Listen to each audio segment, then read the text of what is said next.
menyaksikan siklus kebijakan e-tol. Perkenalkan, nama saya Dinda Aurelia dengan NIM 100.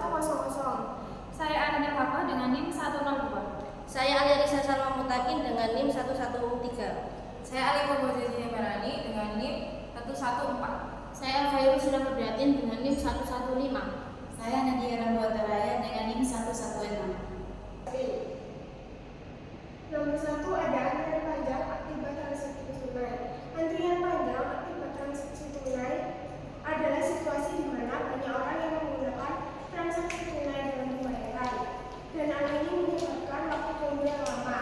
Dampak yang ditimbulkan seperti kenyamanan pelanggan berkurang. Lalu ada pemborosan bahan bakar. Pemborosan bahan bakar adalah situasi di mana bahan bakar digunakan tidak efisien, sehingga menyebabkan pemborosan sumber daya dan biaya tidak diperlukan. Yang ketiga yaitu kurangnya efisiensi waktu.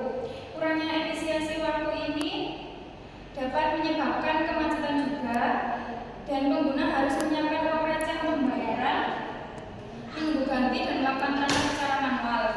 Yang keempat yaitu kesalahan dalam pembayaran. Pembayaran tol dengan uang tunai dapat menyebabkan kesalahan pembayaran seperti kekurangan uang receh untuk kembalian, kesalahan hitung, atau kehilangan uang. Selanjutnya, policy formulation kebijakan e-tol. Kebijakan e-tol merupakan kebijakan pemerintah Indonesia yang mewajibkan pembayaran secara non-tunai atau cashless menggunakan kartu elektronik atau dompet digital, yang bertujuan untuk mempercepat transaksi di gerbang tol, mengurangi antrian, serta mendukung gerakan nasional non-tunai dan digitalisasi sistem transportasi. Kartu yang digunakan seperti e-tol, e-money, BRISI, dan TEKCAS yang dapat diisi ulang melalui ATM, mobil banking, atau minimarket. Kebijakan ini dimulai diterapkan secara penuh sejak Oktober 2017 di seluruh jalan tol di Indonesia. Selanjutnya, policy implementation.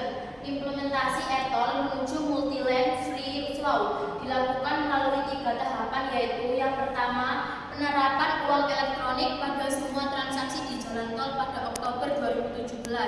Mulai 31 Oktober 2017, pembayaran di jalan tol Indonesia dilakukan sepenuhnya secara non-tunai menggunakan uang elektronik. Pemberlakuan transaksi tersebut diharapkan akan mempercepat proses pembayaran di jalan tol, sehingga masyarakat terdapat melakukan perjalanan dengan lebih nyaman. 2. Integrasi sistem ruas jalan tol, yaitu penggabungan beberapa ruas jalan tol yang sebelumnya terpisah menjadi satu sistem terpadu, baik dalam hal transaksi maupun pengelolaan, sehingga penggunaan jalan tol hanya perlu melakukan satu kali transaksi pembayaran untuk seluruh ruas tol yang dilalui, tanpa perlu berhenti di gerbang tol. Yang ketiga yaitu pembentukan konsorsium elektronik toll collection yang dibentuk oleh Bank Indonesia yang bertujuan untuk meningkatkan elektronisasi jalan tol. Konsorsium ETC nantinya akan berperan besar dalam tahap integrasi ruas jalan tol, serta menyempurnakan model bisnis dan aspek teknisi elektronifikasi. Konsorsium dibentuk untuk mengelola sarana dan prasarana seperti akan ada reader, sinkronisasi data, dan membagi data keuntungan secara profesional. Yang terakhir adalah policy evaluation.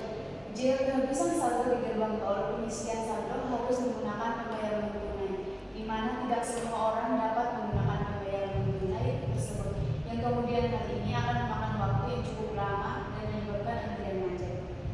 Yang dimana ketika kita kehabisan saldo di gerbang tol, kita dapat mengisi saldo menggunakan sistem pembayaran non-tunai seperti e-money, BRISI, LAS, dan TEKCAS, yang dimana tidak semua orang itu dapat menggunakan pembayaran tunai tersebut. Akibat dari kehabisan saldo di gerbang tol itu dapat memakan waktu yang cukup lama karena pengguna harus meminta bantuan ke petugas atau menghubungi orang lain untuk transfer ke saldo, sehingga menimbulkan kemacetan di gerbang tol. Sekian dari